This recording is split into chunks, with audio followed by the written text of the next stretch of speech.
Vou filmar também que o cara disse que eu vou mostrar ele o tamanho. Ele não pode fazer não? Você é maluco? Olha o tamanho do monstro. Vou mostrar Tadinho que ele é gulai, Tadinho. Você come 5? Rapaz. Churrasco não, é só água, é só, velho.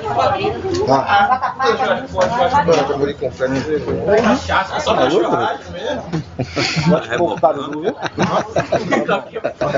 bom? É bom. É bom. Fica muito bem. Você come dois, mano? Você come? E um? Que poder é Como o quê? Você come? Como não? Esse é o Daniel e o Dadinho. Uma pra nós dois. No meio da comida pode ser do meu, Daqui vem dizendo que é coisa. Chama lá na sambuca, fica aí esperando. Ligue logo que esse está em casa. Meu pé. Ele. Os ovos de dinossauro. Rapaz, Gandhi nunca viu um negócio desse não, velho. O vizinho será que é brincadeira. É um encarado essa galinha.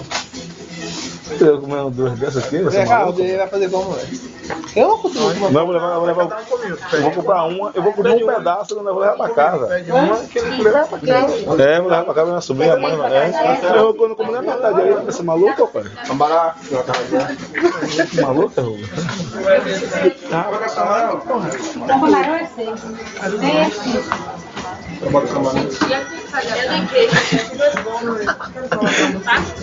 Aí, velho. Pimenta pra ele, tá? Não, Você comeu um meu, mano? Vou querer você. vai rebocar. Eu vou filmar, mano. Olha lá.